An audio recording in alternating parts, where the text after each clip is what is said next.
muzikaning zo'rni qo'yibsiz.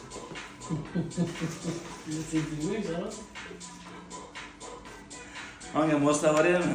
Muzikani qondirishga. Toshkentga keldilar-ku. Birinchi chetma olganingizdan keyin nima o'zgarish bo'ldi deb bo'yi? Birinchi chetma olgandan keyin boshqa odam qutulgan. 1 yil. Undan oldin nima qilgansiz? Undan oldin hijoma orqadan olib ko'rganman. Pechene qilib ko'rganmiz. U yana qaytalayvergan boshqa. Hozir kelganingizga qancha bo'ldi sizga? Kelganimga 2 yil bo'lib ketdi u.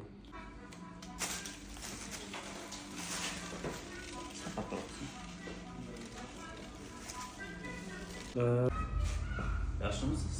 Yaxshi bo'ldi. Bo'sh bo'shashdimi bo'yinga qaragan? Yengillashdimi?